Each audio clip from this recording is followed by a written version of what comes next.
Welcome back everyone to another session where everyday English really comes to life. Today we're diving into the ins and outs of cashing money and using ATMs. So let's jump right in. I'm really excited about this. It's such a practical topic, right? Absolutely. So, let's start with the basics. Cashing money, it means getting physical cash from your bank account. Whether you're traveling, abroad, or just need cash in your daily life, knowing these vocabulary details is super helpful. Yep, and the scene set here makes the process almost like transparent. Right. Now, when it comes to ATMs, we've got that little acronym that stands for Automated Teller Machine. Exactly. Think about it. Automated means it pretty much works by itself. Teller comes from the human bank teller, and machine tells you it's, well, a device. So it's like the machine is doing the job of a person at the bank in a streamlined way.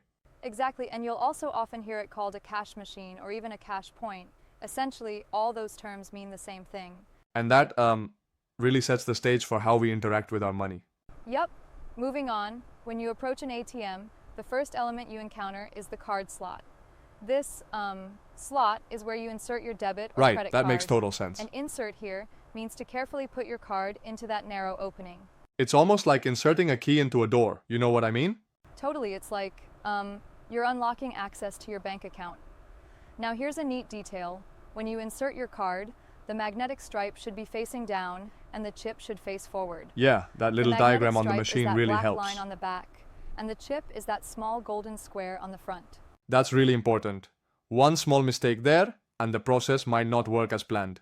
Right, exactly. Once your card's inserted, the machine will prompt you, meaning it'll ask you to do something. Usually, it asks you to enter your PIN. And remember, PIN stands for Personal Identification Number, typically a secret 4-digit code. And when you enter your PIN, don't forget to cover the keypad with your hand. Safety first, always. Yep, that point can't be stressed enough. After this step, you'll usually see a main menu on the screen showing options like withdraw cash, check balance, deposit money, and transfer funds. Options give you a lot of control over your banking. Let's take a closer look at withdrawing cash. Basically, withdraw means taking money out of your account. This is essentially cashing money from your account. So, it's like you're moving funds from the digital account to physical cash? Exactly. It's like bridging the digital to the physical world.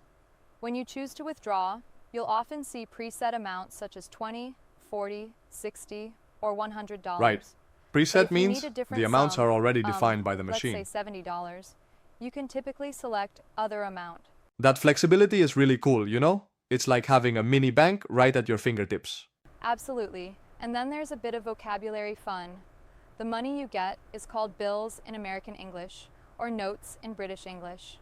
Yeah, Bills interesting are how paper language money, varies. And the machine dispenses these bills from a specific slot. Speaking of slots, it reminds me, what happens if something goes wrong at the ATM? Good point. Imagine a scenario. You're trying to withdraw $60 from the ATM and your card gets stuck in the machine. You see a transaction marked complete on the screen, but no cash comes out.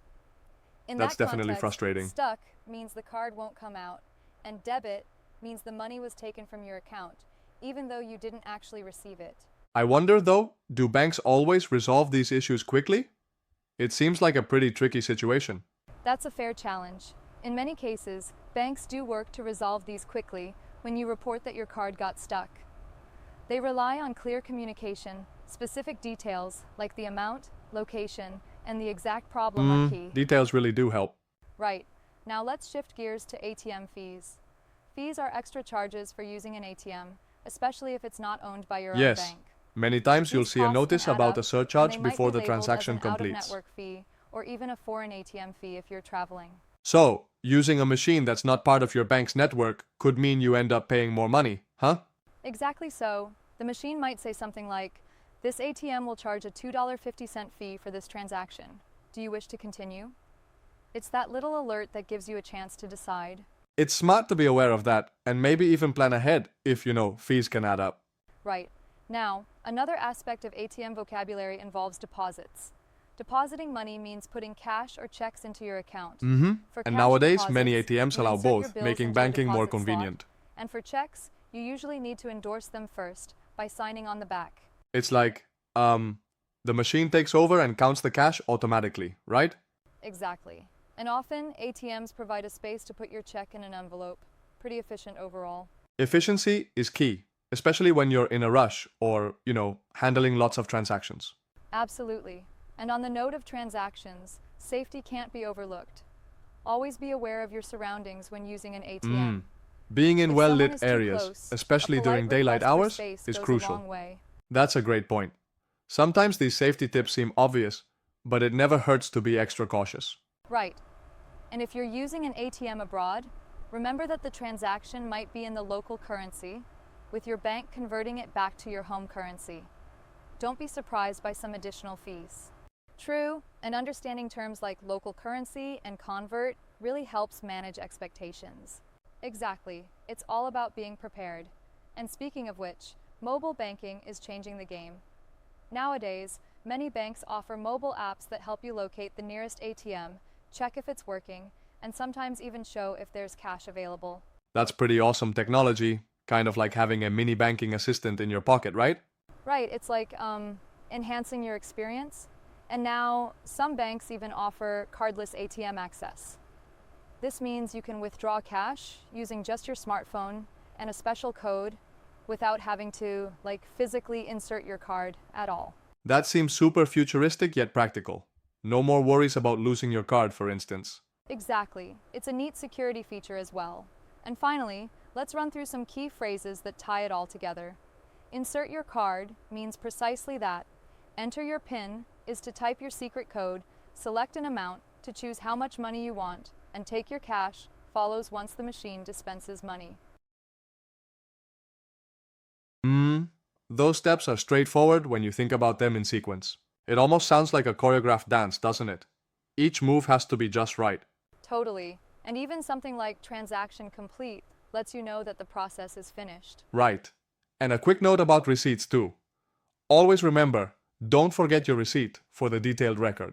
And when practicing these phrases, especially in scenarios like describing a problem at an ATM, the specificity really matters.